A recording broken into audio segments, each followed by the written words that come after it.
So can you give me like a hint? It would help. You've done well to make it this far. I applaud your efforts. Here ends the tale that has been painstakingly woven over the past 800 years on Kameshima of Ise Bay. Thanks to you, peace has descended upon the island once more. For that, you have my sincerest gratitude. I mean, technically, like, 400 of those didn't really have anything to do with Kameshima, but whatever. While a few sacrifices may have been made along the way, we must content ourselves with the fact that they were within permissible limits. Now, while our story does end here, if its conclusion does not sit quite right with you, you may wish to explore possibilities that would result in a different outcome. On the other hand, I could simply tell you what the missing pieces are, if you prefer. Fuck, okay. No, could I use a hint? I think the only other things, like, so the main thing is we need mermaid flesh. I don't think it's the, switching the, like, timeline stuff with, getting the box away from Avi. I don't even know if that matters for anything. Like, I don't know how that would turn into a bad end or not. I'm gonna take the hints. I know Yumeko mentioned something about remembering something from your past. I'm gonna say no thanks. I had a feeling you might say that. I almost didn't. My apologies for making such an undignified proposal. I wish you the best of luck in your endeavors. I shall take my leave of you now. Until next we meet.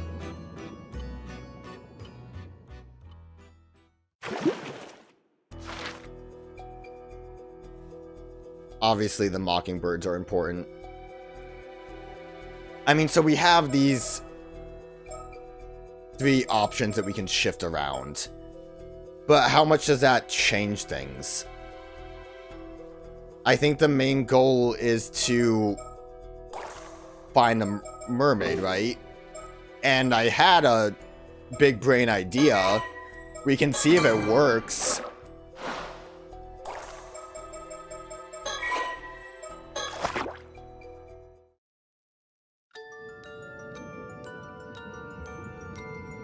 It would be so cool if you could just talk to you from here. Maybe copyright information can help me out. Options? Do we have any options that would help? I don't think any of this would help. Let me talk to you. I think it would have been a great option. I might need to...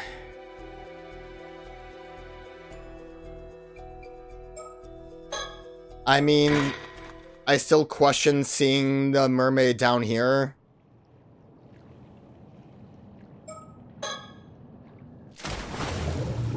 If there's, like, anything to this one.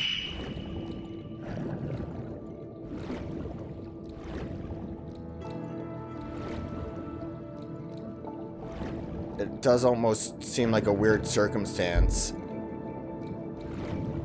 I saw it out here for a minute.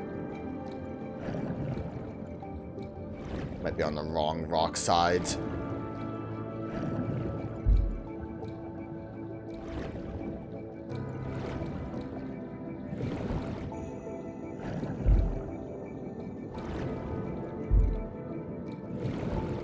Might have, like, already disappeared, because I think it was more that way.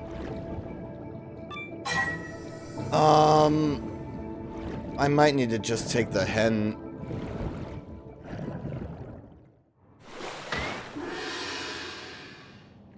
No, I'm gonna try a little bit. My other idea was at some point we did kind of flashback to the mermaid thing. Maybe we could recollect with the flashback.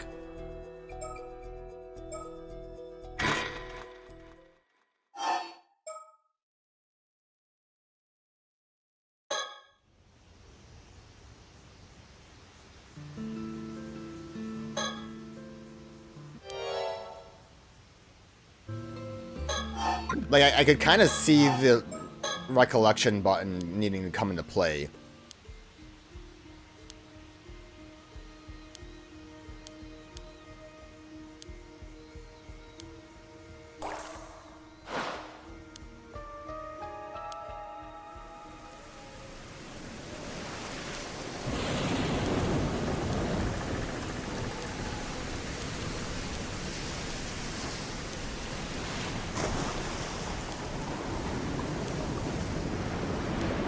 So I think once we get to the point where the mermaid shows up,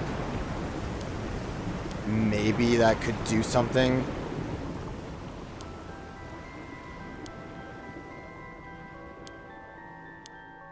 Mermaid. Recollect! Recollect! I'm trying!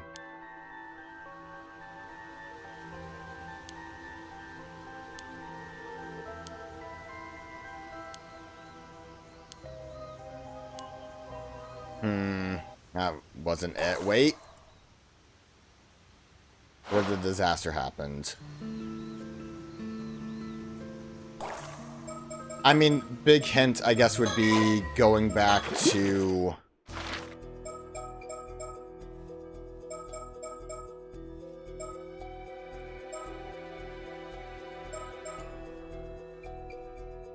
I think point of contact when we saw the, little, Kameshima pen. That was just how we knew to meet up with, everyone at the place for, the plan. Probably. What did I want to do? I wanted to look at this.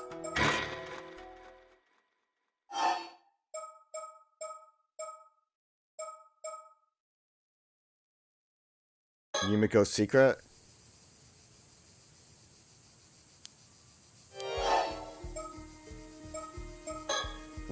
She mentioned something, and that's kind of the big hint, right? And I wonder if there's anything more we could get from that hint.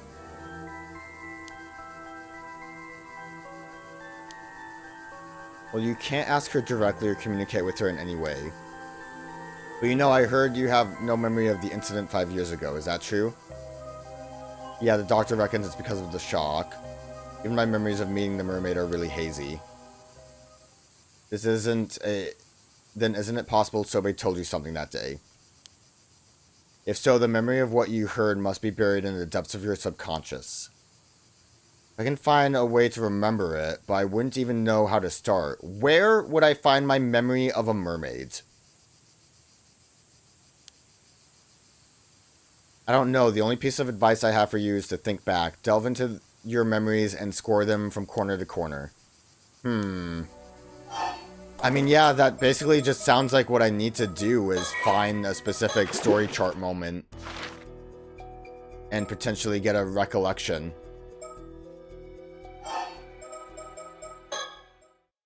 You got me, storyteller.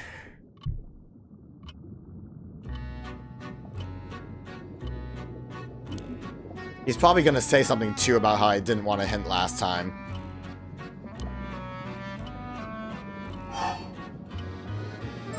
I could use a hint. Very well, then listen closely. What you need to do is procure a piece of mermaid flesh that still maintains its ability to grant immortality. Yep. To that end, you will need to ensure that Satoshi Nami has the Tamatabako in her possession. Yep. Ah, but I see you already have the Tamatabako in your possession.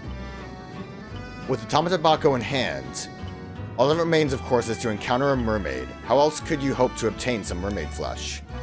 You yourself have encountered a mermaid before. Scour your memories well. Your past memory of a mermaid must be somewhere among them. Why not begin your search there and see what there is to be found? That is all I have to share with you at present. I shall take my leave of you now until next time we meet. That is just everything I knew I needed to do. That didn't help me at all. That didn't help me at all. Is it Tamakazuki? Would that be the mermaids? like, we just encounter it again? I don't even know if it works this way or if we have to do, like, something else.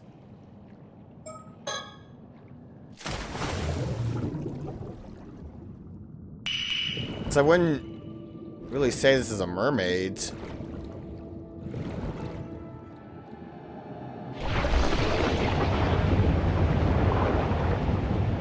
I'm getting, like, fully pulled under. Was that what happened last time? No, I just died. Okay. Stop diving. Now it's gonna be 6 deaths. Lights off. Lights on. Mermaid? Can you help me out? Wait a minute, is that the Mermaid Ise? Not in the flesh, but what's it called? A curse echo, like the imprint of a curse. Oh, what does the Mermaid's echo indicates the presence of the curse? If so, now's my chance to offer up the... No.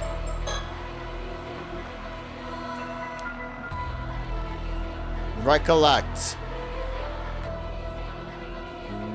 Recollect. When did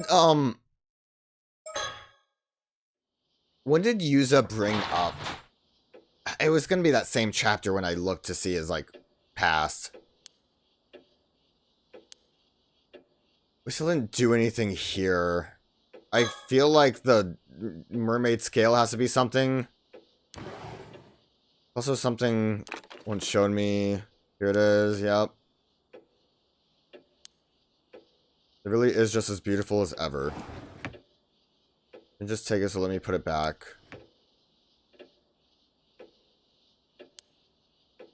I mean, there's more to that. This has to be in some way related to what I need to do.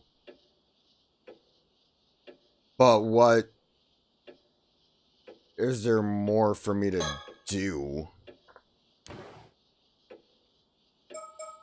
Sato, I need you to really think hard about this. Your life is on the line. Okay, I'm here. I had to look it up. Memories, load game. There's a new, like, game to load up. This was the answer. I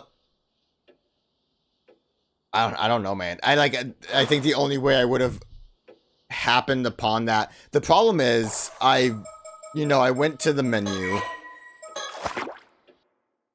And then you go to, like, start game, and it just auto starts.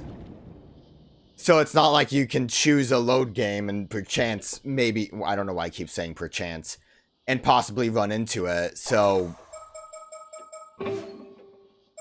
obviously, the meta sense makes sense for Paranormasight. I just never even thought about doing the save game load shit. But here we go. Let's try to get a better outcome.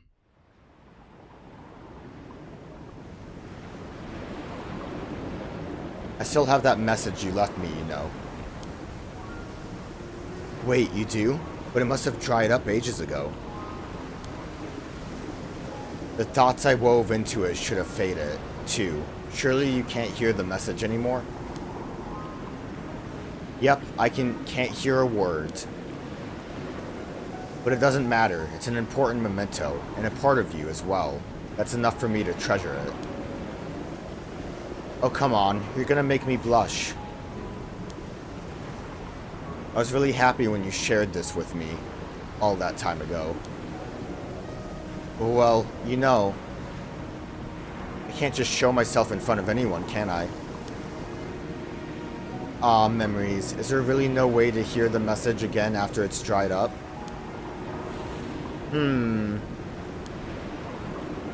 If you found a way to return it to the environment of the eternal world, it would be restored to its original state. You might be able to hear it then. Ooh, you can do that? Using the Tomatabako would probably do it. Oh, but I don't think a normal human would be able to hear the message anymore. Sorry, I guess it's impossible after all. Oh, that's too bad. Ah, but if you were a spirit, you might be able to hear it by retracing the echo it left in your mind. Wait, wouldn't I have to be dead for that? That's a no-go then. Okay. These memories, could they have belonged to a mermaid? Well, I feel like that might have been the talk about this. Strange scale that Mari left behind. Something about it, I can't put my finger on what. Yeah, okay. Because it was a part of you, so then we can put it in the Tamatabako. Maybe something will happen if I put this in the Tamatabako? I feel like you don't have to have, like, the meta memory to try this. Okay, it's in.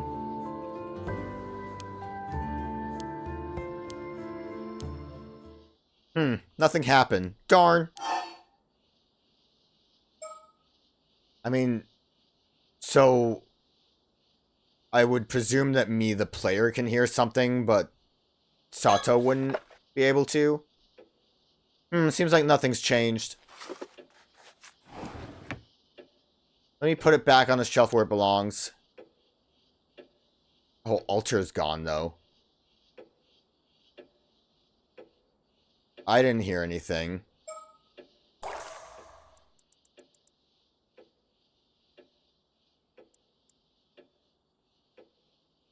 What did...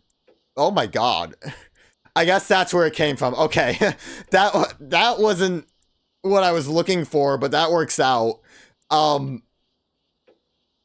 I wanted to reread this stuff about the... that makes sense. Retracing the echo it left is the logs.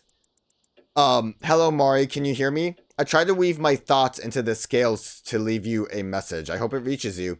Listen, I came up with a secret signal for when you need to call me. From now on, if you don't use this signal, I won't respond, so be careful. You need to call me 4 times, leaving at least 3 seconds between each. That's the rule, don't forget it. It's a promise just between you and me.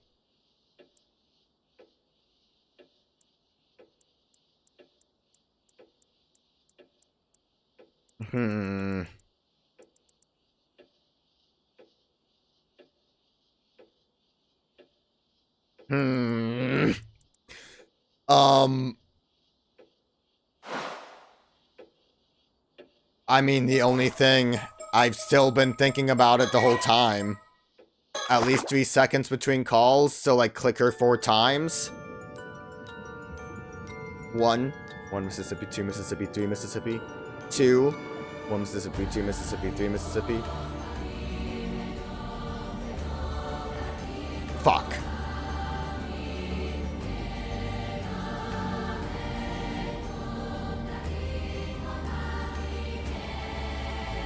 What did it say again? Where else would we call from?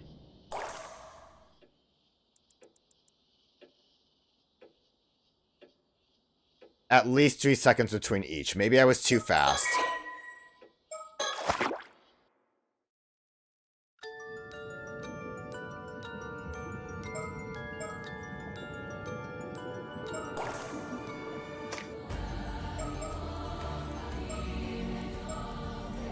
None of these are like a call, right? I don't know, man. Because I don't know where else we would find a mermaid to talk to.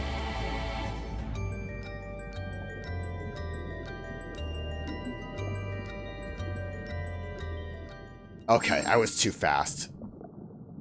Fucking finally. I felt so right about this part. It's a shame I had to look up the save screen part.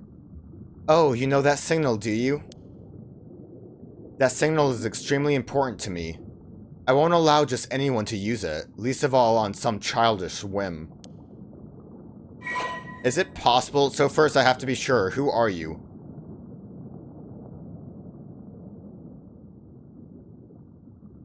I mean, I think I'm Yuza? I don't think I would be Mare, but if I want information, would lying be alright? Yuza? Huh? Yuza?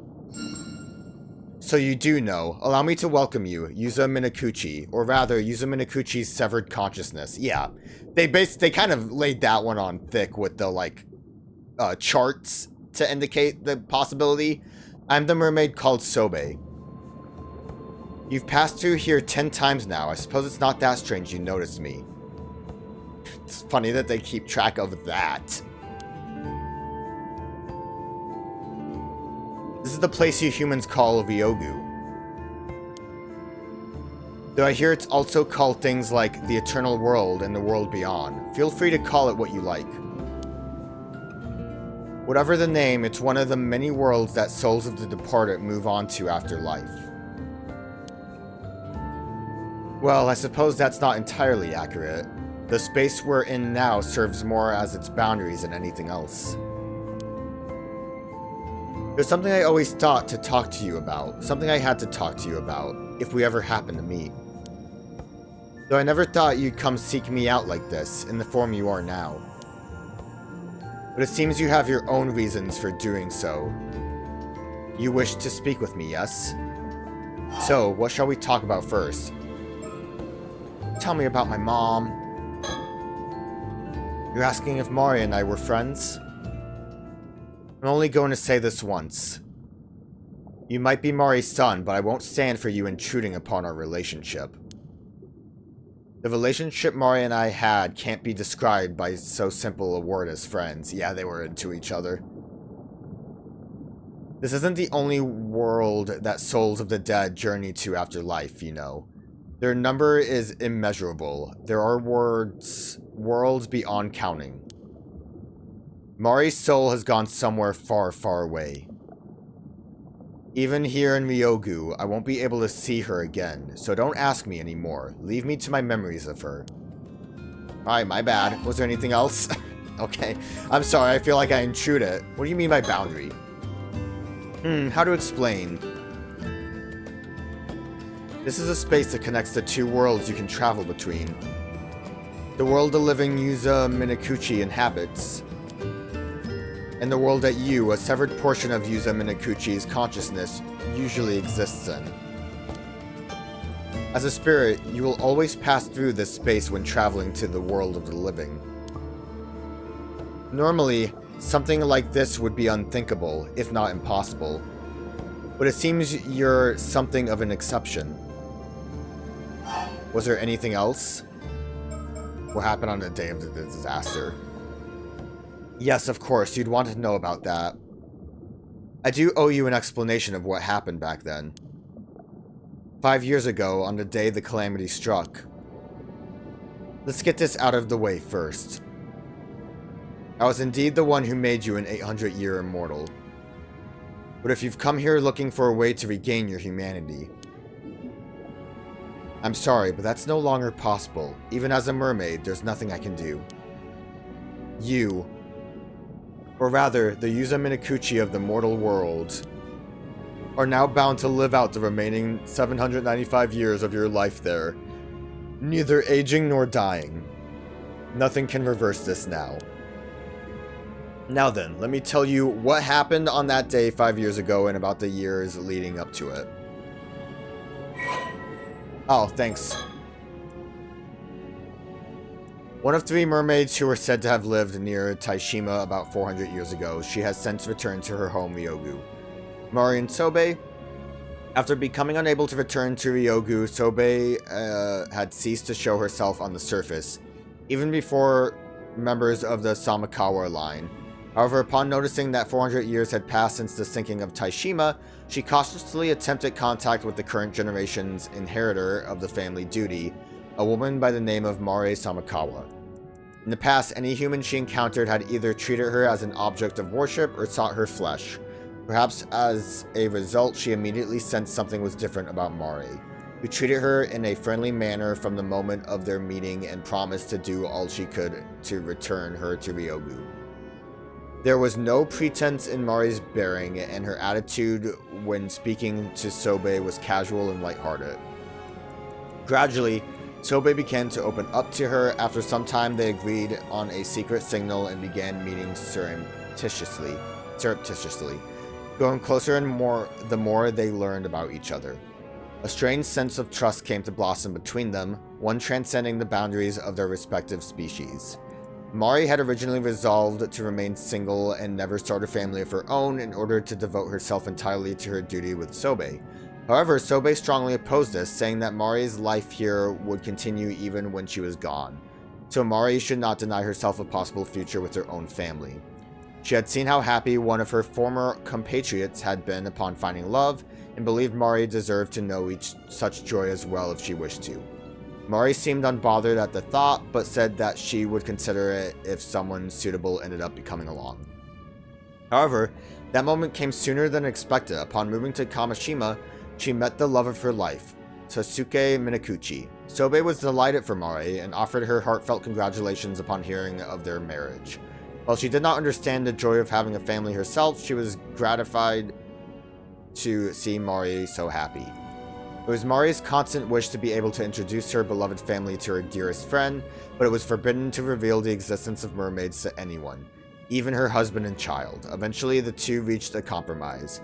Sobe said she would meet them when the time came for her to return to Ryogu, reasoning that there would be no harm in revealing herself for such a short space of time. This agreement became a cherished promise between them. Thus did the years continue to pass, Mari's son growing all the while until the day of the Kameshima Southern Sea disaster arrived. In the days leading up to the disaster, a strange rumbling could be heard coming from the sea. Sobe took this as a sign that a storm caused by the curse of raging waves was approaching, and she and Mari mistakenly concluded that this meant that the seal on Ryogu's entrance would soon be lifted. Although the timing was earlier than expected, the two were overcome with excitement at the thought that Sobe could finally fulfill her long-held dream of returning home, and couldn't bring themselves to doubt the signs. They put together a plan. Even if the storm were to come while they were out at sea, Mari could use the bronze mirror to suppress it, allowing Sobe to pass through the entrance to Ryogu alone. Resolved that this was where they would part ways, the two spent their final nights together talking until the sun rose. On the day their plan would be put into action, Mari took Suke and Yuza out into the bay on a boat to introduce them to Sobe as promised. Although pained by having to part with Sobe, she was buoyed by the thought that she would now be able to devote herself fully to motherhood and to her family, and had always protected her without reservation. To her family that had always protected her without reservation. Sobe, meanwhile, was secretly trailing them from the seabed, disliking the sound of propellers. She was unable to get close to the boat as it was moving. The storm that suddenly broke out around them far exceeded all expectations. Even the bronze mirror was not enough to calm it, and the sea churned and rolled through them as if the heavens themselves were unleashing their wrath. The small fishing boat carrying the Minakuchi family began to take on water, and it was not long before it started to sink. Sobe immediately rushed to their aid, reaching them just as they had fitted Yuza with a life buoy and gotten him off the boat. The couple still clung desperately to the sinking boat as it was tossed about by the waves. Upon seeing Sobe, Tasuke's reaction was surprisingly composed.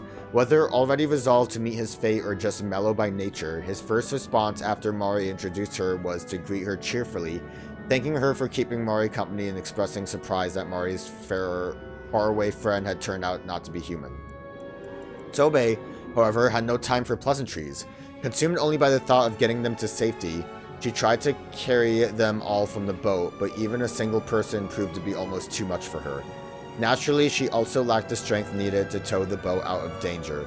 Even her nature as a mermaid wasn't enough to allow her to save someone precious to her when it mattered most. Filled with distress at her own powerlessness, Sobe was overcome by a sense of despair. Frantic, she tried to take only Mari with her in a bid to escape the sinking boat, but Mari rebuffed her attempt. She had no intention of being the only one saved. Instead, she and Tasuke pleaded for Sobe to help Yuza, saying that his survival meant more to them than anything else. Sobe could not understand. She refused to. She had prepared herself to bid farewell to Mari, but parting like this was too painful for her to bear. Mari, for her part, continued to apologizing to Sobe despite the looming threat of her own death. Concerned for her friend's safety and feeling a deep regret at being unable to see Sobe back home, it was more than Sobe could stand. At that moment, Sobei's innermost feelings came into sharp relief. Part of her, deep down, resented Yuza and Tatsuke with all her being. She was happy as long as she had Mari, but Mari had her family to love as well. And yet it was Sobei herself who had wished for Mari to find happiness by starting a family of her own. Overwhelmed by unfamiliar emotions of conflict and self-loathing, she found herself unable to think clearly.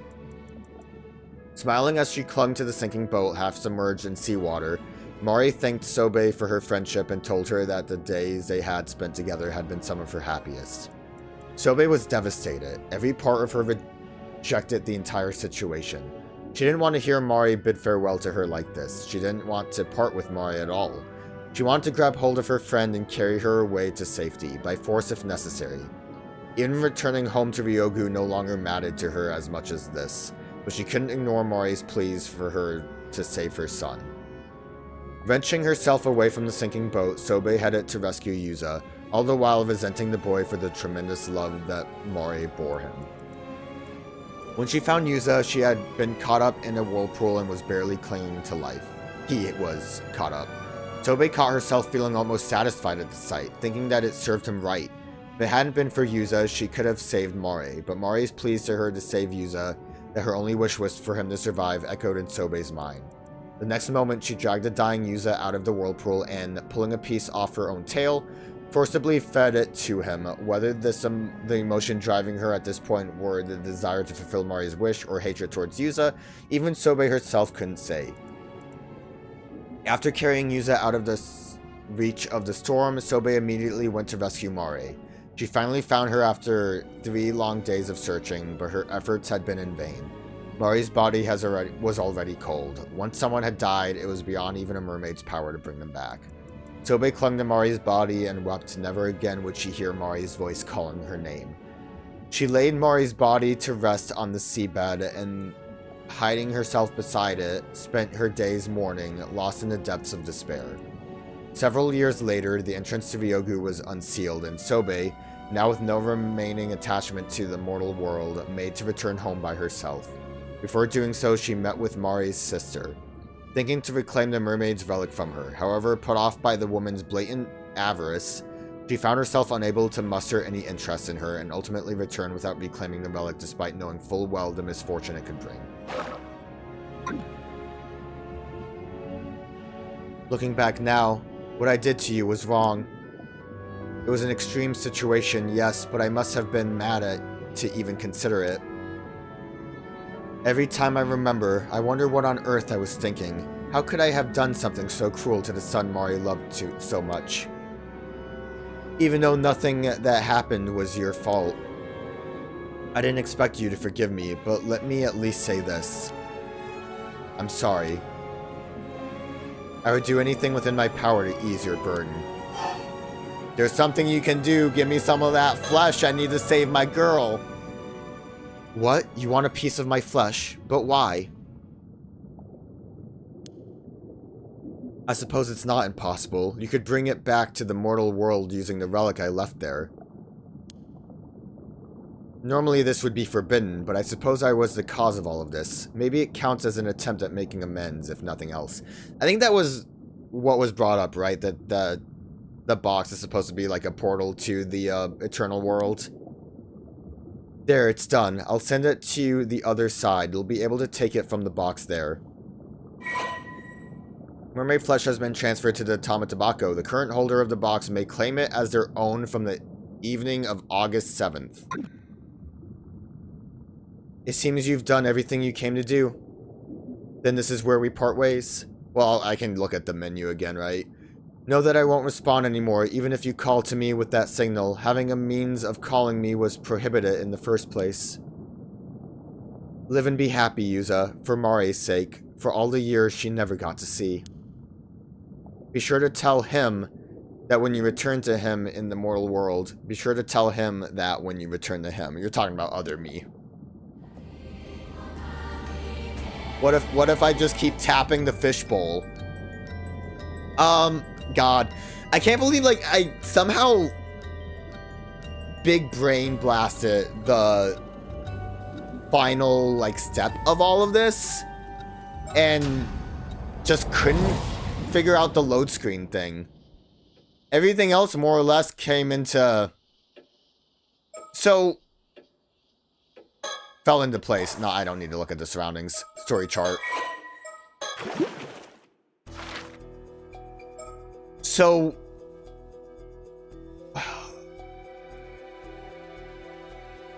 It almost sounds like other things can happen now with that box, but...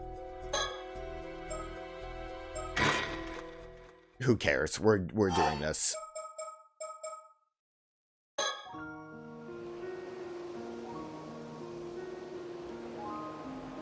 I don't need to see the tearful goodbyes. It's gonna make me upset. I like how we don't have the option to say no. Which, like, makes sense. There would be no reason he would ever not say it. Actually, she's gonna be okay. Huh? Sorry, I've been keeping this a secret, but...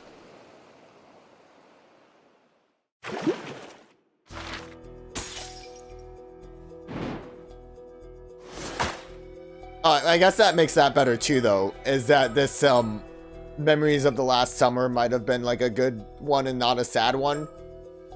An eternal conclusion. Yuza Minakuchi has done everything he must do. All that's left is to see out the end.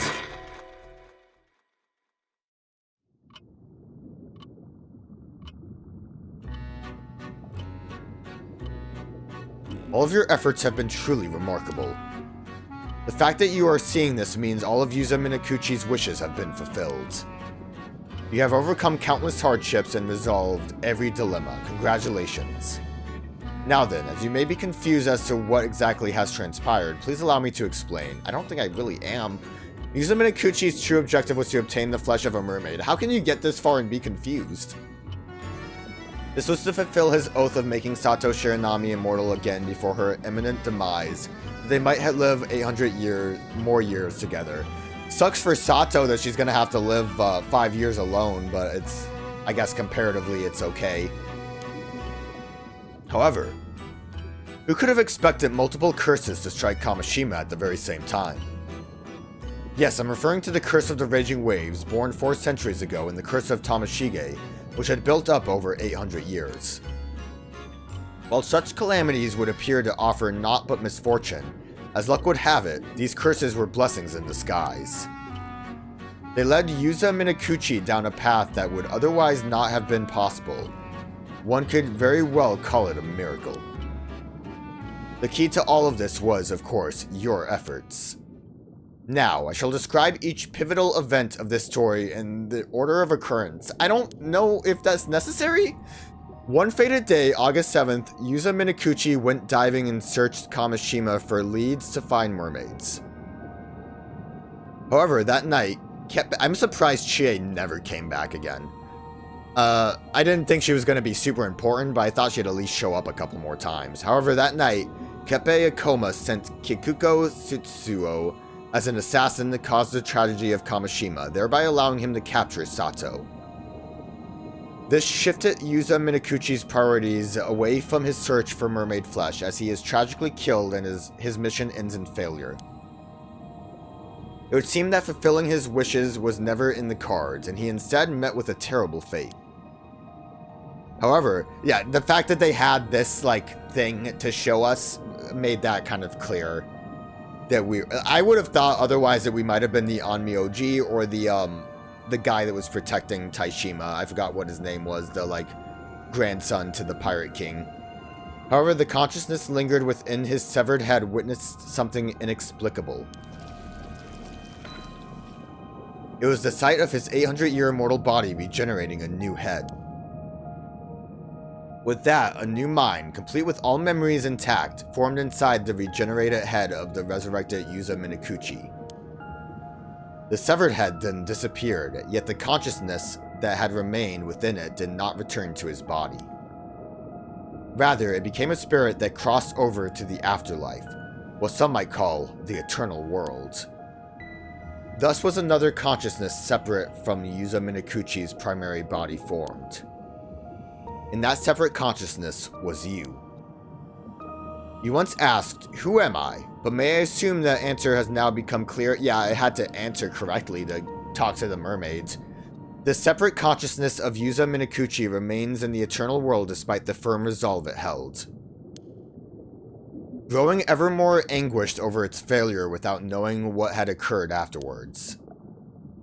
It dearly desired to find a way to return to its past self and explain the situation before this failure could take place. So it found its way to the boundary between the mortal world and the world beyond, which makes sense too that it would come from where the gate to Ryogu was. That is to say, it found its way here to Ryogu. Right, and that's obviously the title screen, which is like kind of our passageway into the timeline jumping. This is the place you laid eyes upon at the very beginning. This is where your duty began.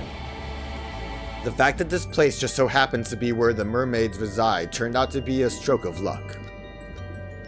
But because you would lose all memory of this fact once you passed through the gate into the mortal world, I stepped in to humbly guide you along your path. Then, as a spirit, you encountered Yuza Minakuchi during his dive to the bottom of the sea. Because you resembled a phenomenon known as this Tamakazuki, you were referred to as such. Needless to say, you were not a Tamakazuki. Stop calling yourself that. Yet, that is how you possessed Yuza Minakuchi and shared your fragmented memories with him. Even so, it was not enough. In your spirit form, you had the ability to use the story chart and travel across space and time to possess other individuals. You entered the minds and memories of various people, jumping between each in turn as you earnestly sought to realize your goals. And that is how things progress behind the scene during this story. You have fulfilled your role and will now return to the world from whence you came. After you have viewed what became of everyone following these events, this Paranormasight will finally draw to a close. Thank you very much for your diligent attention.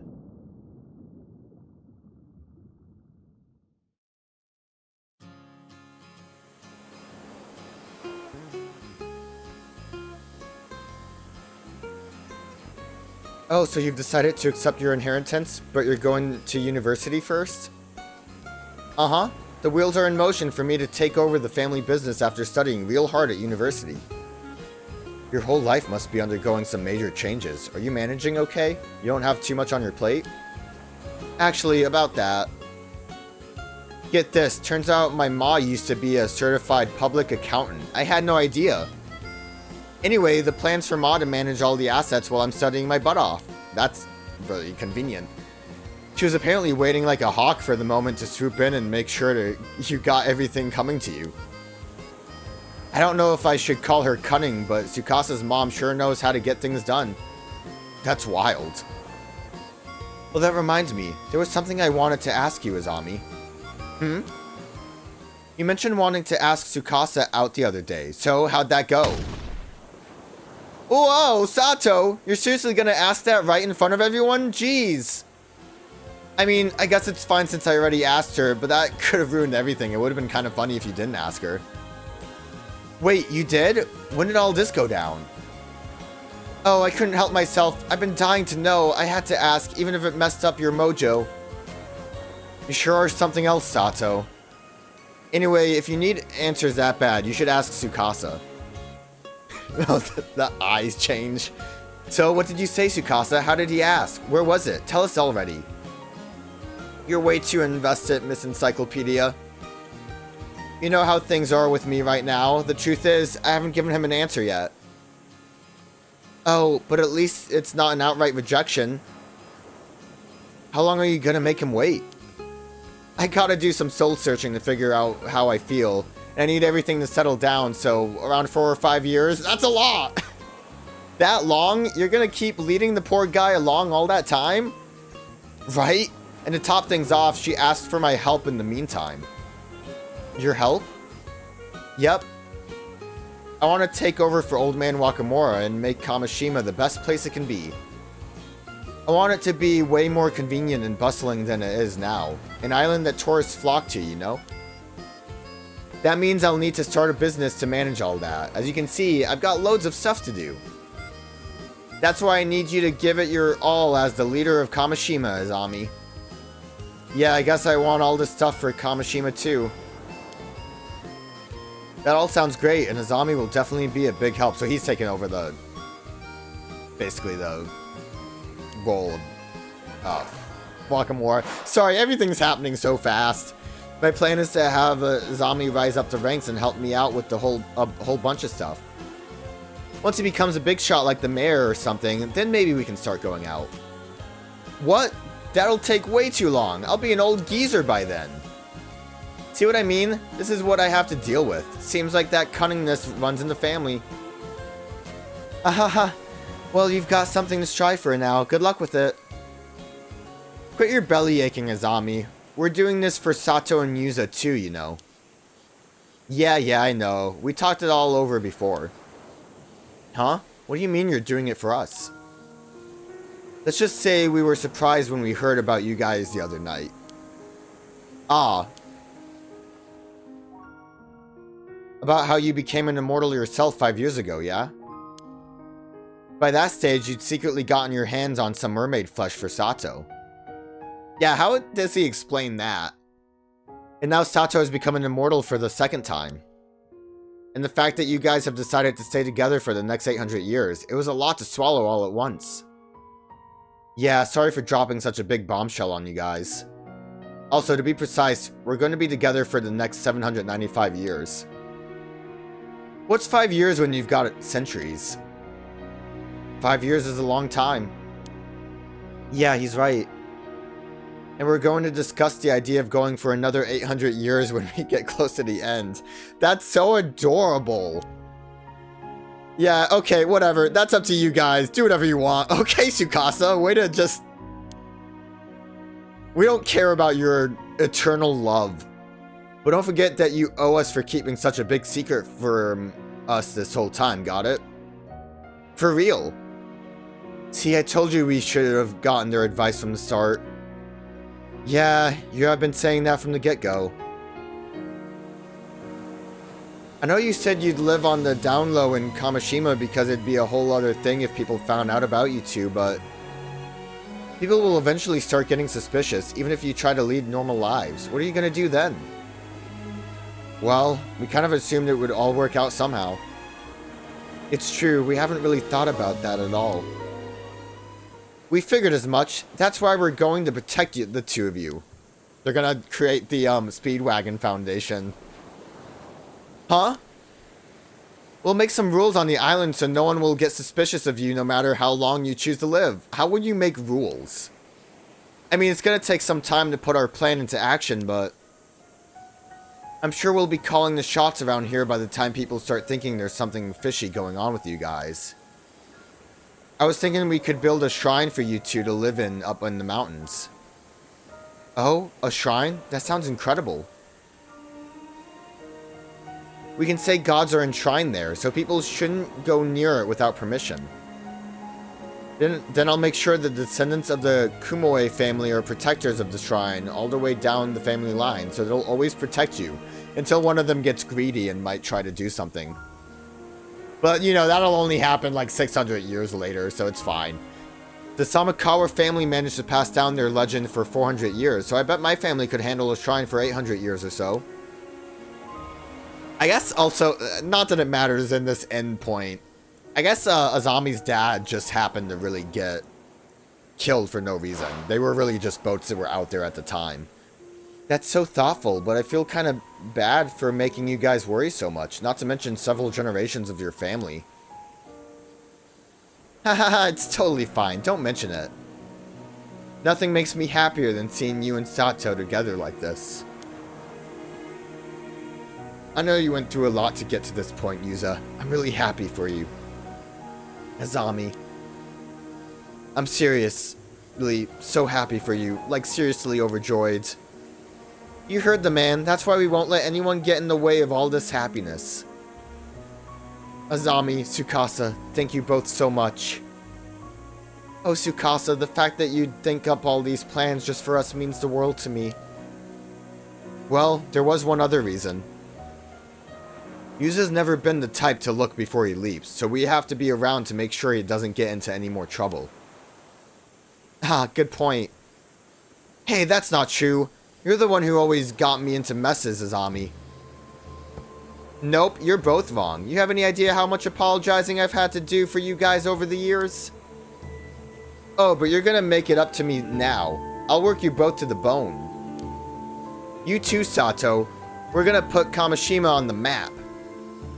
You got it. Just tell me what to do. Let's all keep getting each other into and out of trouble from here on out.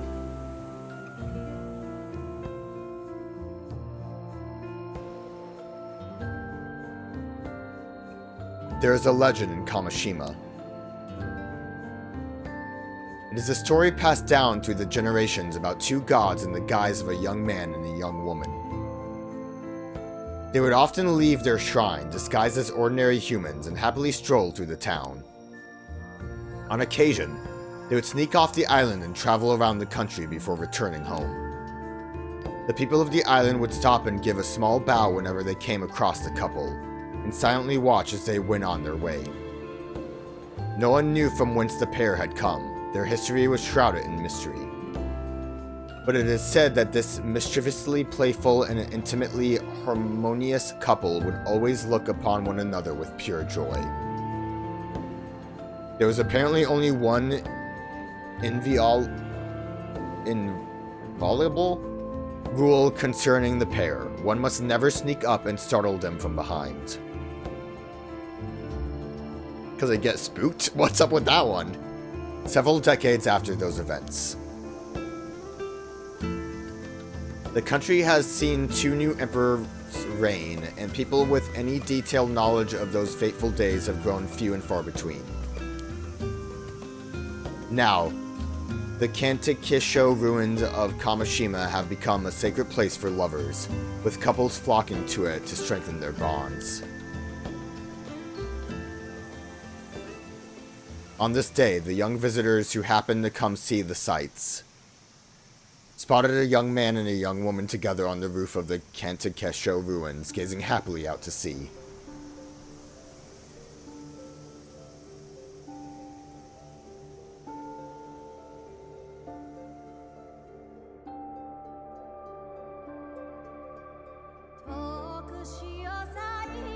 What a good game.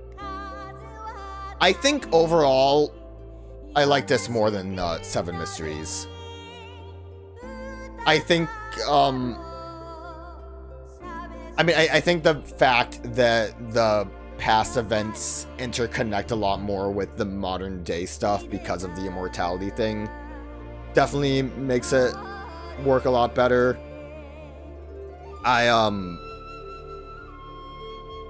In both cases, characters are great. The writing in this game, the characters are really fun.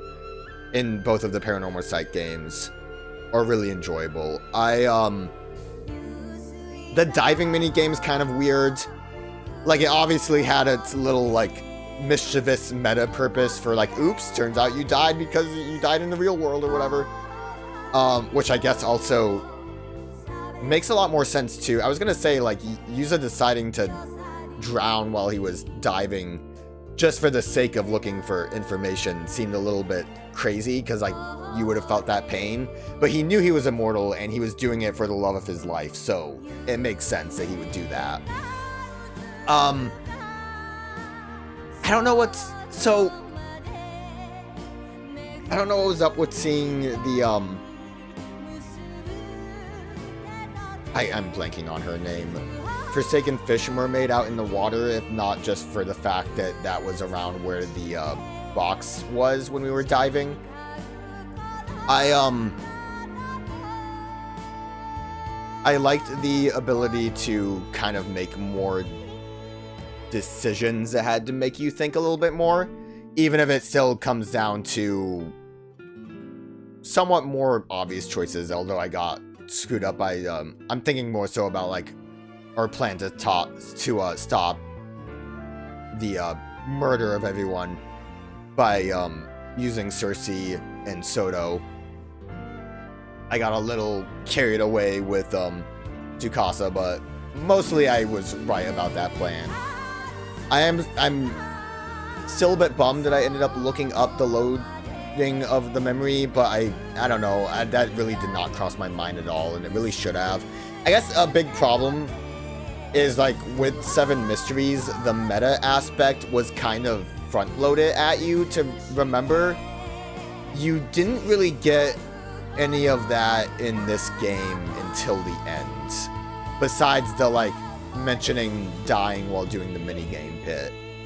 But, yeah, like, I mean, to really even get to the title card in 7 Mysteries, you had to do the voice volume thing, which I think let that be a bit more apparent. Although I still was thinking about that. I can't believe I was right about the title screen, but then just loading a memory.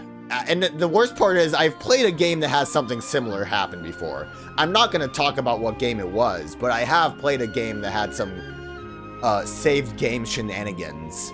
And I think I ended up having to look it up there too. I think a big problem with that is the fact that you aren't really often in that, like, loading a game menu, because there's never really any reason to load a game. I think the game itself tells you when you go to load a game, hey, you don't really need to do this. It did it in 7 Mysteries as well, because you're not supposed to be able to really, like, everything can be done in just a normal save file. It's not like you get locked out. So that is something you don't really see often. And in a similar vein too, I feel like you don't really see the menu screen that often.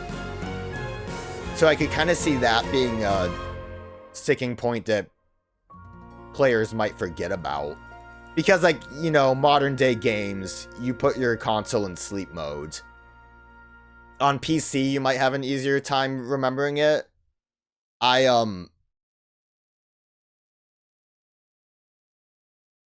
Why did I close this game the times I did? Besides when I was confident that the title screen was going to be a thing.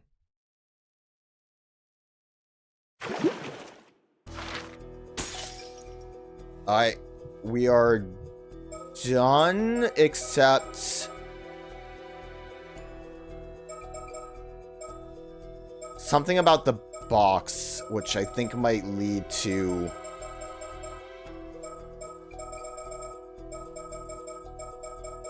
maybe one of the endings. How would we do anything with the box? If we just don't get the box back, does that do something?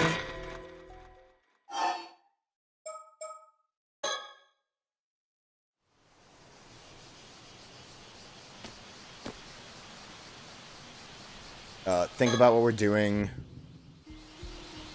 Call out. We're going to knock at the box. Deny. I want to meet one.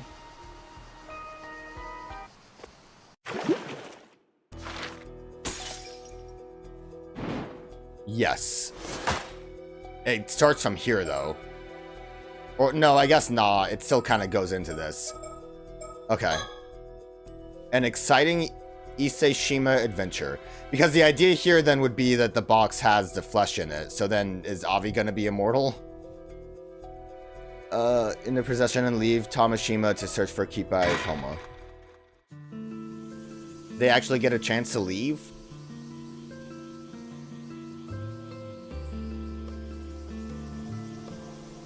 And so, Cersei and Avi made their way back to Toba in search of Kipai Koma. Who are you talking to? Feels more exciting this way, doesn't it? Huh, you might be right. But it seems like we've just missed him. Even though he claimed he's afraid of the ocean.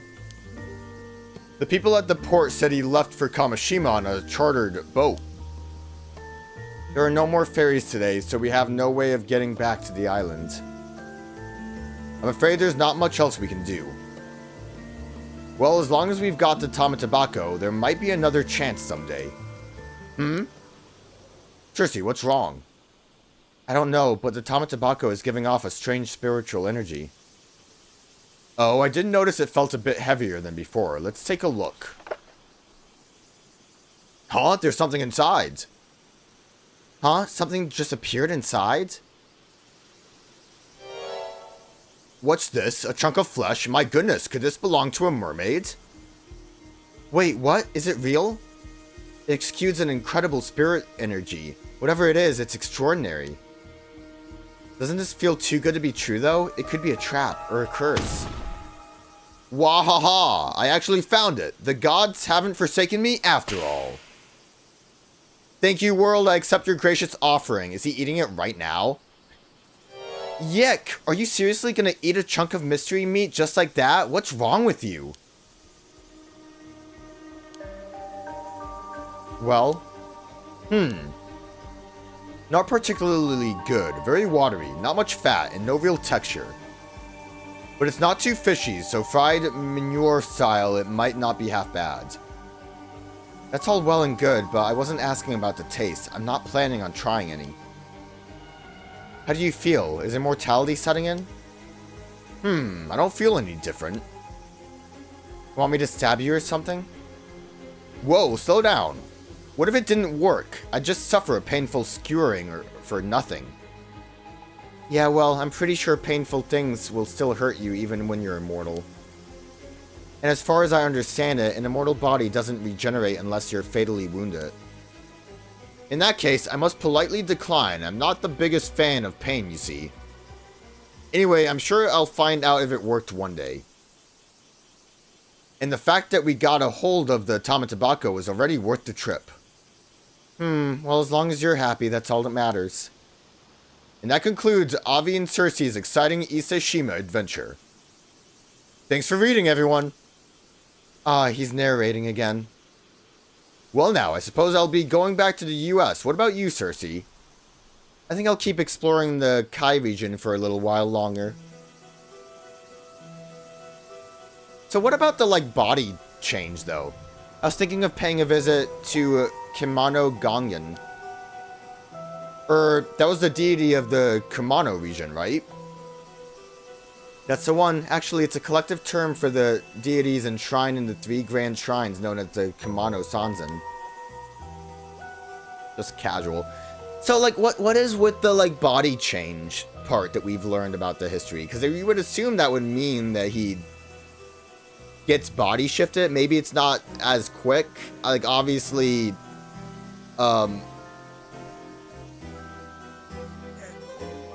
it didn't, happen to Sato or else, what's his face? He doesn't even deserve to be remembered. Toshimige? One of those was right, maybe. Would have, seen something weird happen. But I don't know, the extent of how that works. But that's just a silly little ending. Do we get a little bonus? And thus, after obtaining the flesh of a mermaid, Avi's wish came true and he was granted an 800-year lifespan.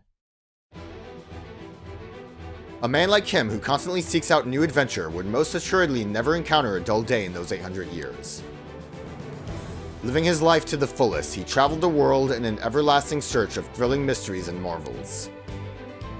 In the mid-21st century, his novel, The Tale of Never-Ending Youth, which was inspired by his own experiences, became a surprising worldwide hit. The live-action adaptation by a major US studio proved a major success, spawning merchandise in a theme park that made him a wealthy man. A theme park, you say? That seems overzealous to think that he would get a theme park out of that. Always smiling until his final days, he proudly proved that even after 800 years, not all glory is doomed to fade. In the 27th century, he wrote the following words in his journal. The world keeps on turning. Compared to its birth and the richness of its history, 800 years is far too short. Arnav Barnum. The glory of Arnav Barnum. Wait a minute, this ending's better than the true ending?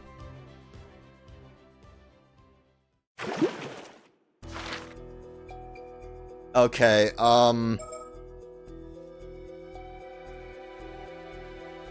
so that did actually turn claim off. Why is this one still available? Maybe if we let Avi die.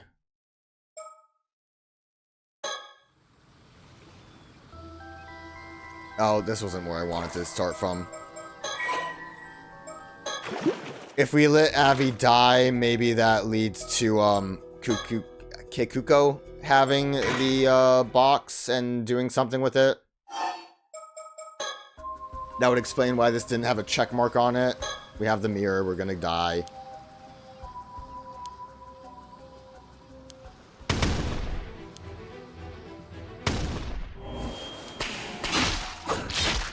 Damn.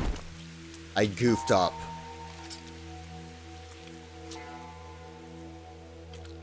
It hurt so much for talking.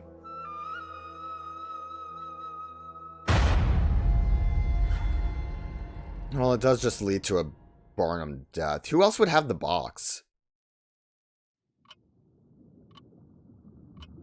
Yeah, I get you, dude. You're just gonna tell me how to avoid death.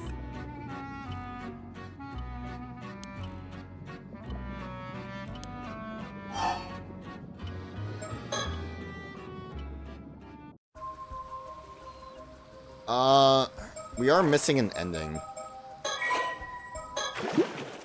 But I don't know, it has to be something related to this, because we can play it again still.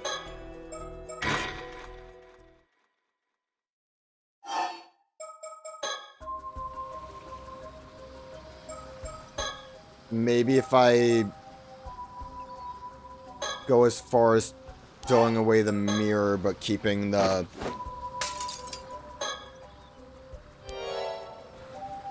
I don't know, man. How do we, like...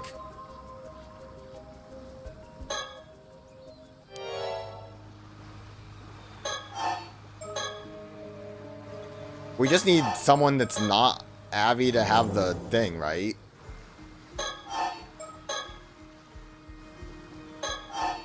Or do we go for the kill?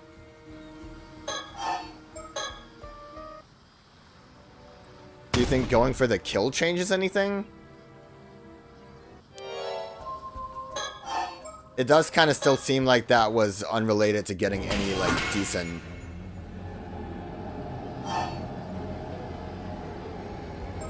we'll shove and then we just won't use the curse just to see what happens.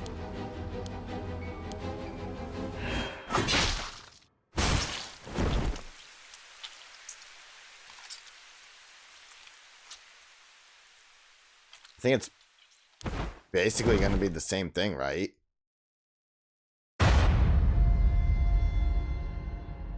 Maybe I'll look into it.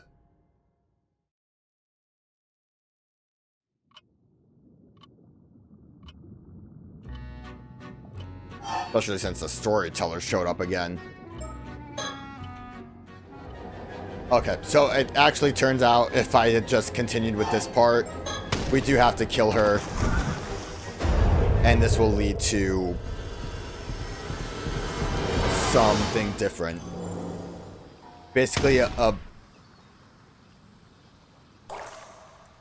bad end. Did we go into the details about the signage on that before? I think so. I don't know. It's fine. It doesn't matter. We know everything else that matters here.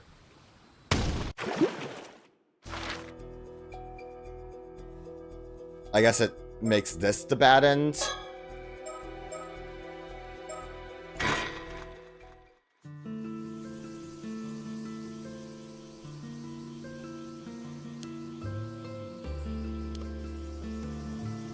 As long as we still got this, there's something in it. I mean, if I had to guess based on what it sounds like from what I read, it's gonna just be the text at the end. So maybe I shouldn't have restarted. We'll see. I mean, again, I said it already. It more or less is just a bad ending to this. I'm surprised it didn't make its own new chapter. I almost feel like there should have been like a bad end for Yumeko. I wanted to at least see her dog husband. That would have been neat.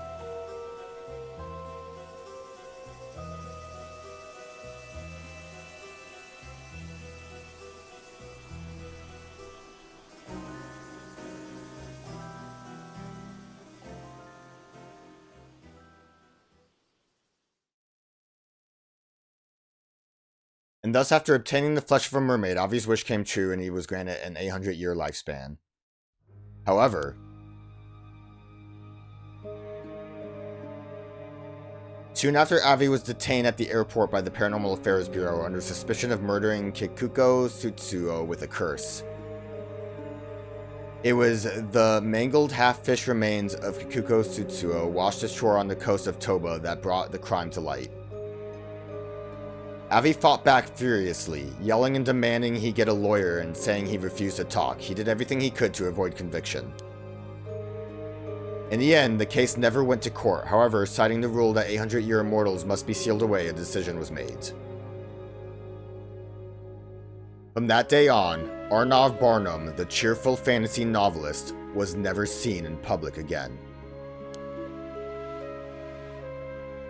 Maybe I should have gotten the better ending first.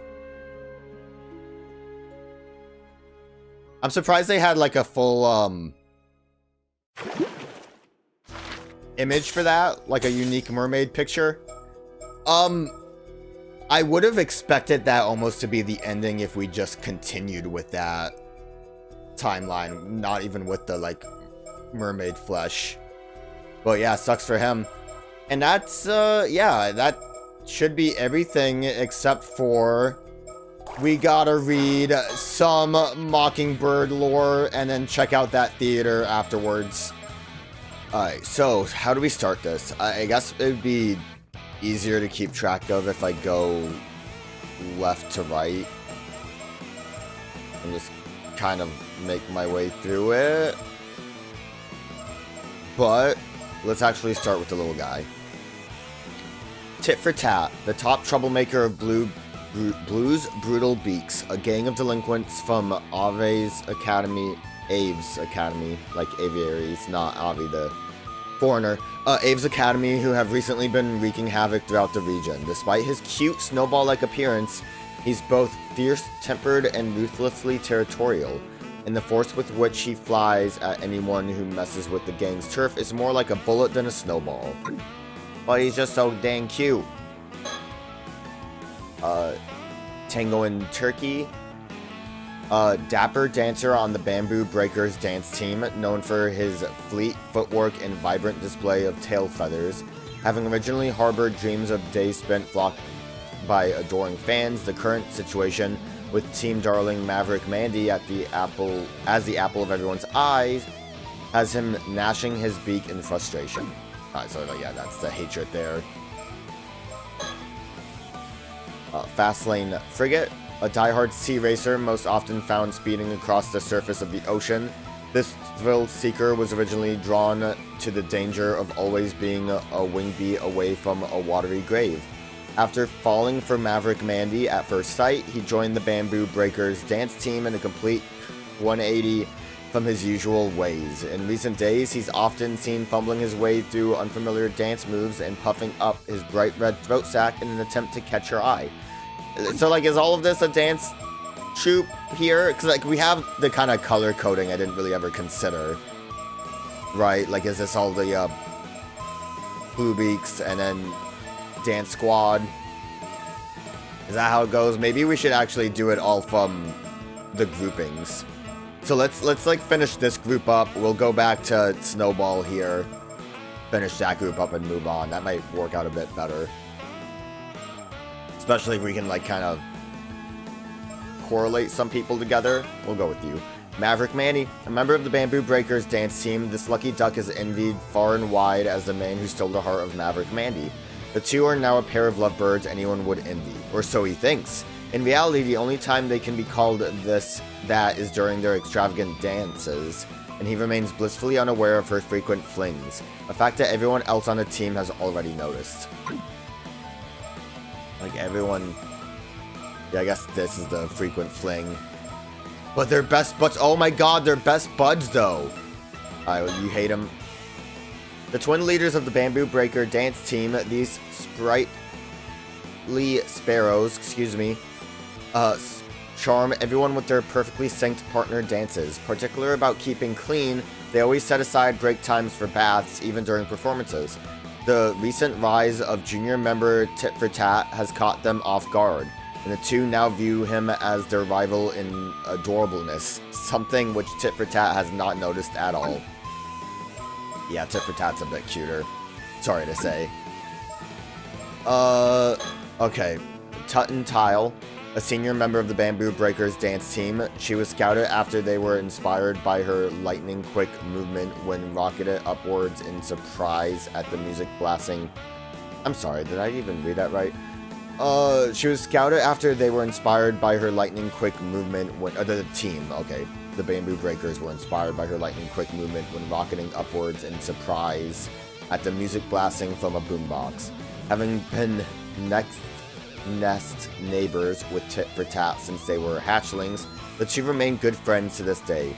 So, they scouted Toot and Tile because they got startled by a boombox, and that was like, man, that's a good track, that's a good dance moves.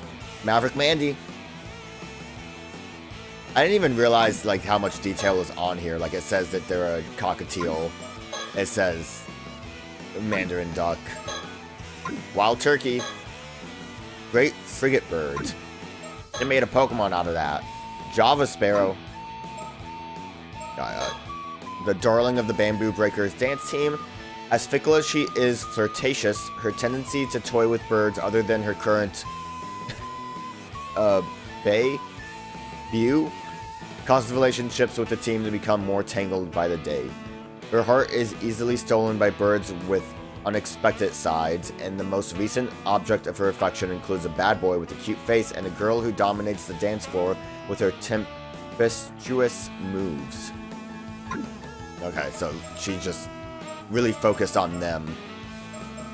So we did read about the long-tailed tit. And then we got these guys here. The leader of the hoodlum band, the Blues Brutal Beaks, albeit in name only, the son of AVE's Academy Board Chairman, he turned to delinquency in defiance of his father, who refused to accept Tit for Tat, the very first friend he ever made. Although small in stature and timid by nature, those who have seen him cornered tell a different story, describing his berserk behavior as that of a bird possessed. It's like a zombie, but also a bird possessed. Maybe like Yuza a little bit, I don't know. Part of me almost thought that some of these stories were gonna like somehow mirror what happened in the actual game, but nah, we got a whole freaking anime here. This could just be the plot for that, what was that bird dating game? There's a bird dating game. It could have been like that. Momentin Menace Hilmina, a chirpy and cheerful member of Blues Brutal Beaks hoodlum band, having taken a liking to Tit for Tat and his rambunctious ways, he spends his time regaling anyone who will listen with tales of Tit for Tat's exploits, made all the more colorful by his skill at mimicry, a habit which has only contributed to the diminutive delinquent's infamy. So, these really are just Tit for Tat's posse. Can Do Toucan, Toko Toucan, an easygoing and affable member of the hoodlum band, the Blues Brutal Beaks. He deftly carries out various tasks with his large beak. His conspicuous beak and strange way of flying tend to make him the target of rowdy birds looking to pick a fight. And it was during one of these altercations that Tit for Tat came to his rescue, leading to the two hanging out together. Beautiful, beautiful relationship here. I guess I didn't really realize Tit for Tat also kind of has the hairdo. It's harder to see because of the way he tilts his head. But, good. Okay. So, these are all just gangs fighting each other. We'll go with the shorter one. These guys look like they're tougher because of, you know, these guys. Kiting Killer, Black Kite, the strategist of the Rebels Roost Delinquents crew. He can often be seen circling the skies over their territory. Ever on the lookout for intruders, those unfortunate enough to be spotted by him will find themselves greeted by his signature dive bomb attack and grappling claws. He and Fastlane Frigate of the Bamboo Breakers dance team go way back, having fostered a mutual respect for each other's prowess during their sea racing days. Look at that, friendly. I feel like, I mean, it's nice to have the little, the key down here. I feel like the heart and the faces more or less give you an idea of what the colors might mean. Buzz Buller. Gray-faced buzzards. Is that what that is? A buzzard? A wanderer who wins his way into town each spring, seemingly appearing out of nowhere. In truth, he is a secret member of the Rebels Roost delinquent crew, and a fearless fighter. Taking advantage of the ambitions of the Gullfather, the sharp-witted schemer of the ocean outlaws, he's plotting to upend the current power balance of the Mockingbird world. So I guess these are the ocean outlaws, which makes sense based on what kind of birds there are. Is he the... Yeah, he's the Gullfather. So that's their relationship. Is just taken advantage of, I guess. Okay. The Terminator. Little Turn. I like the name Little Turn more. It's really funny. The captain of the raid team for the Rebels Roost Delinquents crew, although the sight of him skimming the water during his daring dives is awe-inspiring in itself, he also commands the respect of the rest of the gang for being the first one to gain the trust of their maverick leader, Dawn Heron. Oh, the raid team, not the captain of the Rebels Roost. I got confused when I said the leader. And I guess, obviously, the leaders would be this. Although, technically, he's the leader, tit for tat's like the main character. So, of course, that makes sense that he would be the one that's, like, focused on. Dawn Heron, the maverick, Gray Heron, the maverick leader of the tight-knit delinquent crew, Rebels Roost. Temperamental by nature, he often flares the impressive crest on his head to intimidate intruders on his turf. Although long-term rivals with the Ocean Outlaws hooligan gang, in recent days he's also found his feathers ruffled by the increasingly bold antics of Blue Boodle's beaks, pushing his patience to the limit. I think I said it before, I really would have liked it if we also got like an update of something like this for the Mockingbirds in the first game. Unless if I missed something, but that I don't think there was any relationship chart, and I think that would have been fun. Okay, so everyone's like best buds except for like you secretly don't like him, which obviously makes sense based on how we understand the story.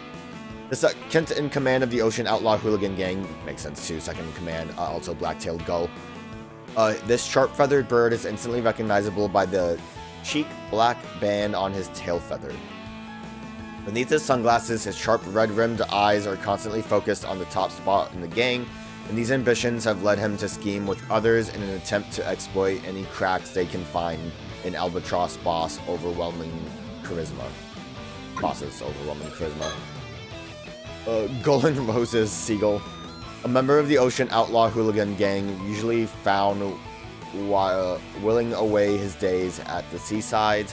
He has a tendency to suddenly show up whenever trouble begins brewing, just so he can stick his beak into the chaos. Despite being the only one to notice the lack of substance behind Albatross Boss's imposing demeanor, he finds it more entertaining than anything else and has thus far elected to keep quiet about it. I like how it's just seagull. Like, I'm sure there's different types of seagulls, right? But it's just basic seagull. Kintish Plover.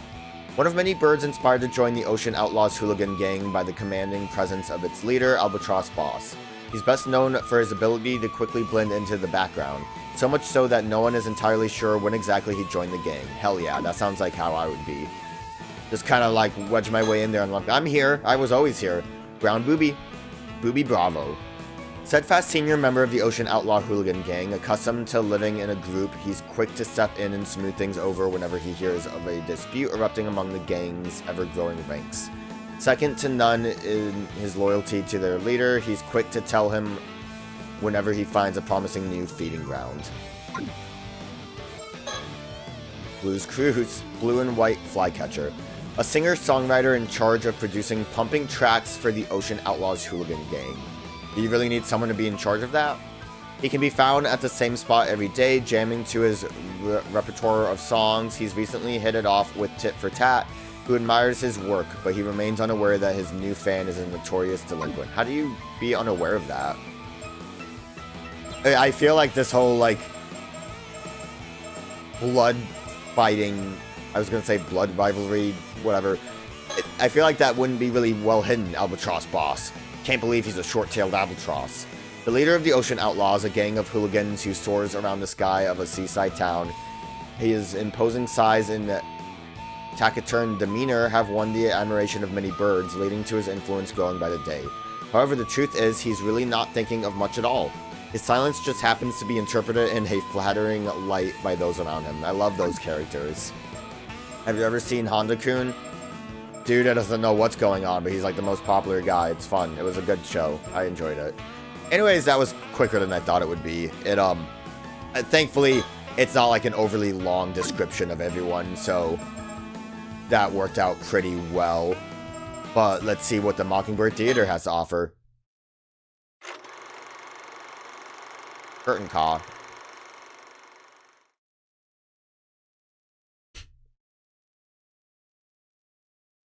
Well, well, looks like the sun's shown his big bright mug. Guess it's time then. Time to head to school. This little bird is tit for tat, a rough and tumbled first year at Heavy's Academy. Imagine if we had like a full branching path narrative. His multiple acts of wanton feather-plucking violence finally earned him a suspension that ended just yesterday. Any further trouble, roughhousing, truancy, or otherwise, is bound to spell his expulsion. Will Tit for Tat be able to rein in his short-tempered belligerence enough to make it to school without incident? Oh no! Well, they're friends, it's fine. Tit for Tat, just in time. Here to give my tunes a listen?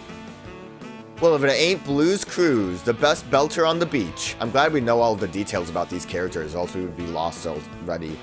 I'd love to stay and listen, but I've got a haul tail feather today. No fear, it'll only take a minute of your time to hear my latest tunes. Freshly hatched, too. What do you say? New beats, you say? Now this I gotta hear. Come on then, pour your soul out for me. Oh dear, it seems Tit for Tat has gotten distracted already. Will he really be able to get to school on time? Dang, I already got the bad ending. 20 minutes later? That's a long song. And that's a wrap. Ha ha. Phew, what was that? 20 encores I called for? I couldn't help myself. Your passion for this beach skewered me through my little bird heart. Glad to hear it. This is a special spot for us ocean outlaws, you know. All we want is a place to stretch our wings and have a good time, but things have been a bit dicey around here lately. Trouble brewing in the neighborhood, is there? Some vicious little punk's been tearing their way through everyone's turfs recently. Folks are calling him the Savage Snowball. Okay, so he really just doesn't know. What? All that happened while I was stuck at home? And what's with that half-plucked excuse for a name? Don't you worry, our albatross boss has a heart as big as his wingspan. I bet he'll sort it all out for us. So Tit for Tat just doesn't know because he doesn't like the name Snowball? Heh, it's nice to have good buddies to rely on. Wouldn't mind meeting the big bird myself sometime. Anyway, I gotta fly. Can't be late on my first day back. Dude, you walked away. That wasn't flying. Love the backgrounds. Seems Tit for Tat is finally on the road to school. His early rise means that he still has time to spare, but the clock is ticking. Good morning, Tit for Tat. Looks like your suspension's finally over, eh? If it ain't Tootin' Tile from next door. What's got you out so early? Practicing your festival dance? It's not for a festival, silly. We're the step dancing stars, the bamboo breakers. And this pedestrian zone is our stage. Don't blame me when the other members get mad at you if you keep getting it wrong on purpose like that.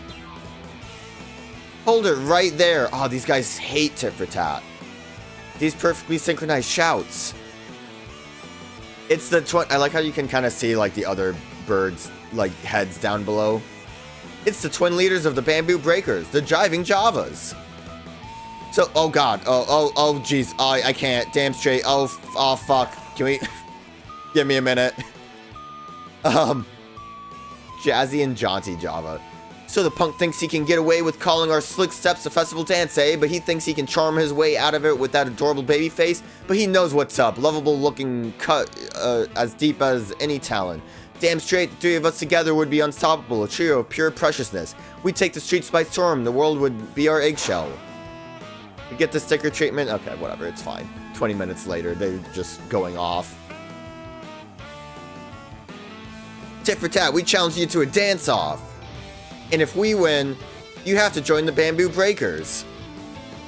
Well, I can't deny the strength of your passion. Get ready to kick up your heels. You've got yourselves a dance-off. You featherbrains were talking so much the text box wouldn't keep up. Who said you could run your beaks like that, huh? Listen, I'm glad I could still read it, though. You want to fight? You got one. Hope you're ready to be turned into pillow stuffing, punks.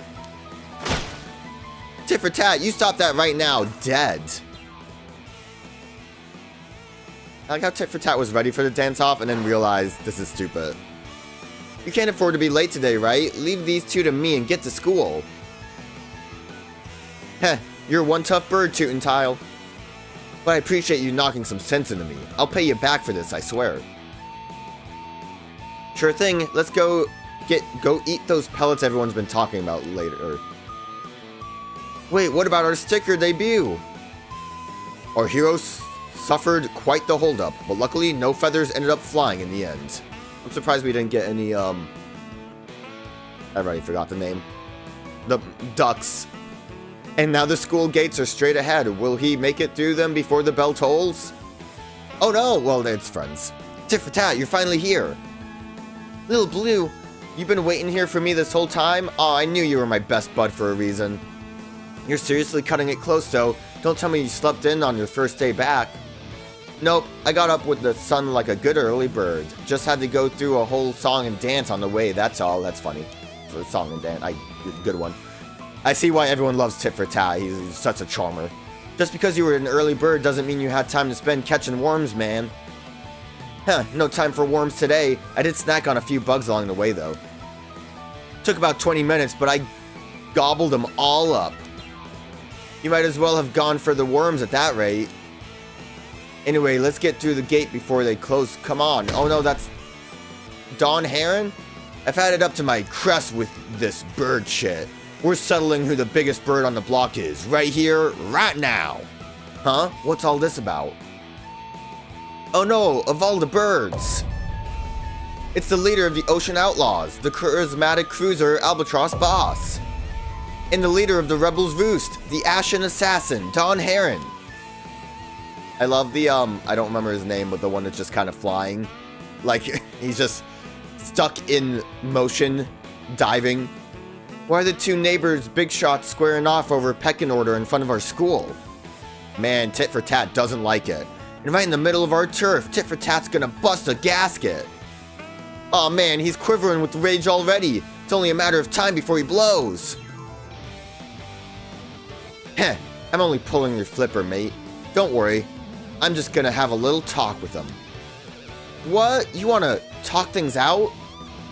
I hear the Albatross Boss is the understanding type, and besides, if I made feathers fly here, I wouldn't be able to flock together with my chums in Blue's brutal beaks anymore. Flying the roosts and leaving your mates high and dry ain't what chums are about. Birds of a feather, that's us. Cool as a cassowary? That's her tit for tat. A bit much with the bird idioms, but still poignant. I was willing to give you and your flighty flock a pass up to now. But you all act like you're the cock of the walk. I think it's time to show you ocean outlaws who really rules the roost around here. Ready when you are, Dawn. Just say the word and we'll clip their wings for good and all. The Terminator kind of, what's this? Yeah, Turninator. Kind of seems like he would be a Starscream type. Rebel's Roost? More like Rabble's Roost. The last bird who found you impressive went to... Oh, well, the Goldfather actually is actually working on betraying him, so he's kind of a bit more of a Starscream type, isn't he? The last bird who found you impressive went to the way of the dodo years ago. Isn't that right, boss? Hey, you lot. Man, Tit for tat's massive. Hey, you lot. How about you clear out and go squawk at each other somewhere else? You're disrupting classes. Huh? Who's the... Didn't even get a chance.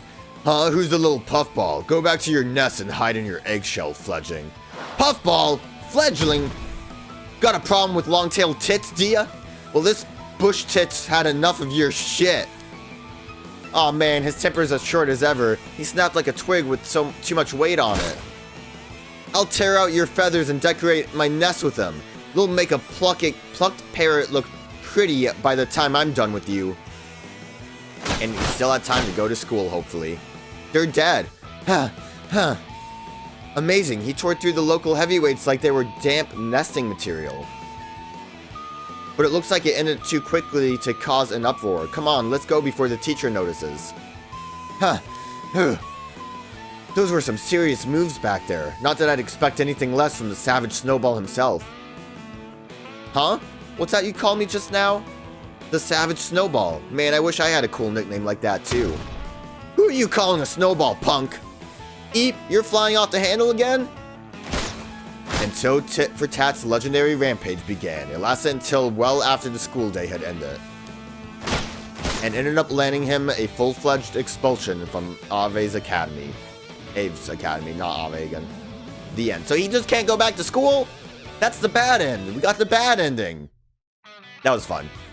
I do kind of wish other characters were able to get involved a little bit. Like, I don't know, there's a lot going on with Maverick Mandy that it seemed like she would have showed up for a minute. And this betrayal plotline. But whatever, it's fine. Again, that was quicker than I thought it would be.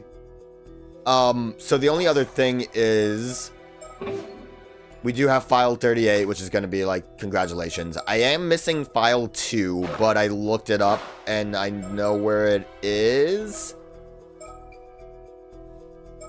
I think it's this one.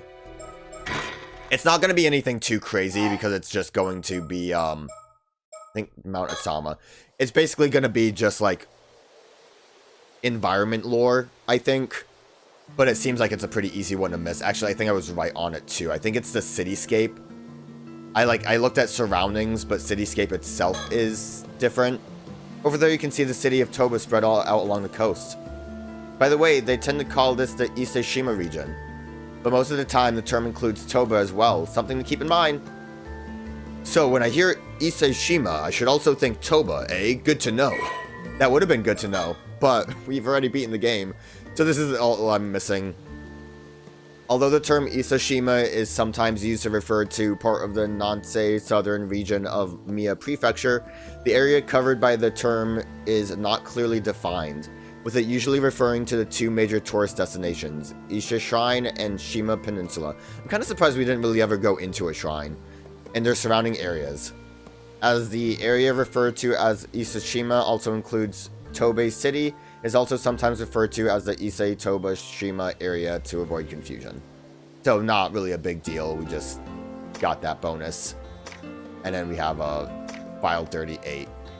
Thank you for playing our game until the very end. As a token of our appreciation, we have some special information to share with you about Sorcerer Sugen Gamioto.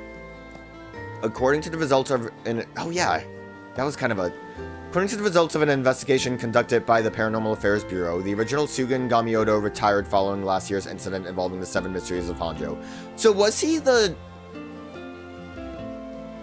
psychic? Or no. God, that was brought up in 7 Mysteries.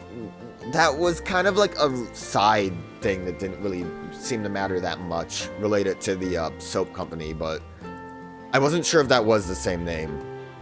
Last year's incident involving 7 Mysteries of Hanjo and a young man with exceptionally potent spirit sense has since taken her Oh, right. Okay, yeah, okay. I mean, I guess spoilers for 7 Mysteries. But right, so Sugen Gamioto was the I don't think she was in charge, but the person that was kind of basically in charge of the soap company. She was really into psychic stuff, but she wasn't psychically inclined. And there was like a problem with that with Paranormal Affairs, so they kind of got rid of her. Is this implying that the main character from 7 Mysteries, what was his name? Shogo, barely in the game, but main character, took over since he worked with the soap company? Although this second Sugen Gamioto has thus far focused on using his powerful abilities to solidify his social standing, his true purpose seems to be searching for a diviner by the name of Io Tokoro, who is said to be responsible for teaching the art of curses and other supernatural techniques to a certain ordinary woman. Oh. I mean, so I guess technically who might have been pulling the strings, I don't know, would Yoko have been considered an ordinary woman if she had that, like, bloodline? I would say maybe, because I don't think she would have been able to just do that stuff normally, so it makes sense that someone would be in charge of that. We'll look forward to the day we meet again in another Paranormasight. Sincerely yours, Nakagoshi.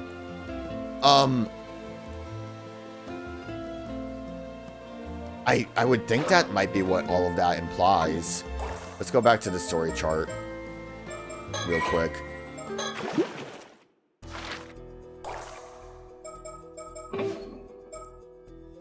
But yeah, I mean, this didn't really come up again.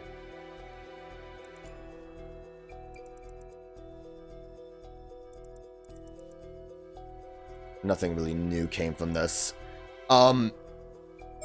Yeah, I mean, I thought maybe this would have been the person from Seven Mysteries, but I didn't remember the name. That clearly that is a problem that I have.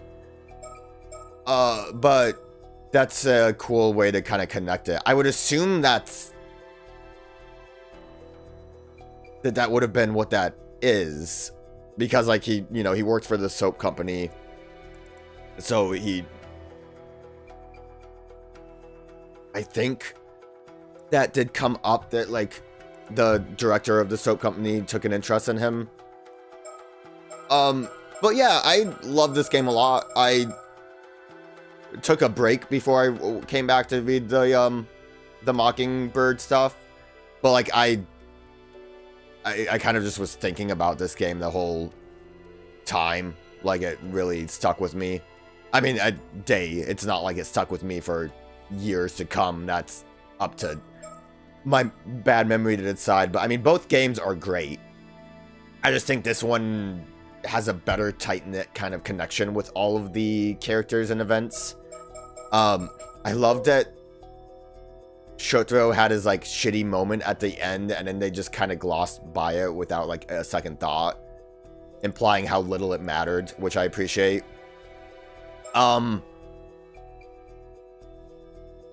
like I feel like in Seven Mysteries, some of the plot lines were like needed to be wrapped up, and once they were wrapped up, they were just done and somewhat irrelevant besides them being done with, if that makes sense. A little bit awkward to say, where like I feel like everything connected in a pretty good way in this. Part of me wishes there might have been more talk about like Avi getting the mermaid from his grandmother. In a way, I almost kind of wish too, like Soto's family line having that would have maybe come up a bit more too. I don't think there's really anything that I had any problems with. I said kind of why I think the loading the game thing was a little bit rough, but that was me being closed-minded to like a meta aspect that could have been done. I feel like most of the time I'm pretty on point with the meta stuff when it comes up, but that I don't know, I have trouble with that. I had trouble with that in one game that used it. I think another game, 3 games I've played had something wacky happening with saving and loading. One of the games I did happen upon it. The other ones, it's just kind of like, how often am I in the save and load screen menu? So if I think a big problem with it too, not an excuse, is that we have so many other ways of referring back to memories in this game that the meta aspect of loading up a memory, especially it was hinted that the memory we needed to find was one that Yuza had, but realistically it wasn't. It was a memory from Mare, or just the mermaid Sobe herself, since it was like a recollection of how the mermaid scales work. But I mean, I guess I was going back to a scene that maybe didn't necessarily correlate with that, even though it kind of almost implied it. I think, too, I really was expecting the recollection button to have some kind of meaning behind it, especially when you had, like, the use of the curse button in Seven Mysteries and what that means being kind of a big deal. It kind of almost seems like an irrelevant thing to have a recollection button when you could just have a recollection appear or just normally have a new memory show up. It was kind of weird, but I mean, again, I'm not really complaining, I'm just saying things.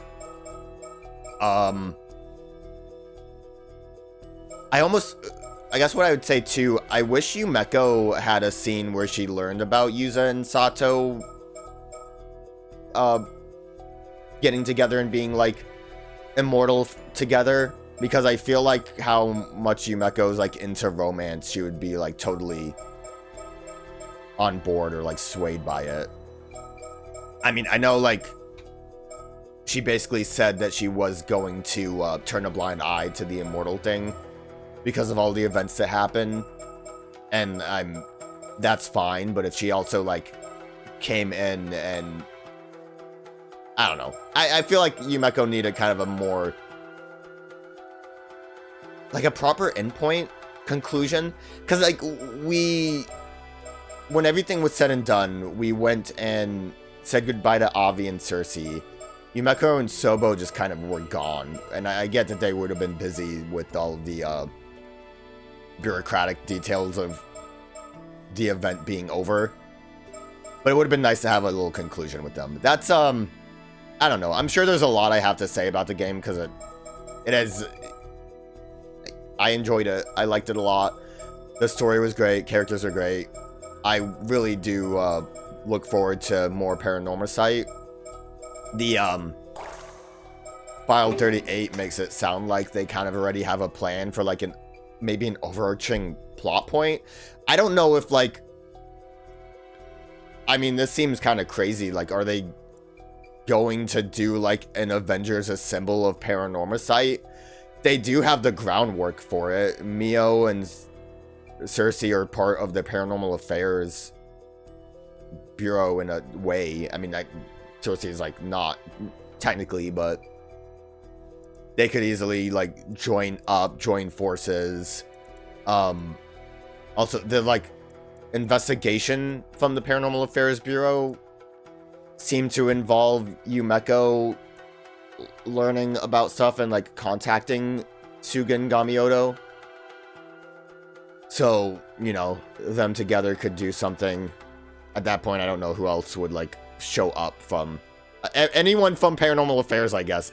I think that would be kind of crazy. I don't know if I would be as into that as much as I love like all of the characters from these games. I don't necessarily feel the need to have them show up again. I am glad that they didn't ever like have a previous character show up, but it was nice to have little notes about them to like connect the world. But yeah, I look forward to more Paranormasights, and I'm sad that I can't just move on to the next game in this series and that I actually have to wait now. I hope that more come out, because these were really fun, and I love the characters, I love the twists and turns that the stories go through, and I look forward to meeting again in another Paranormasight.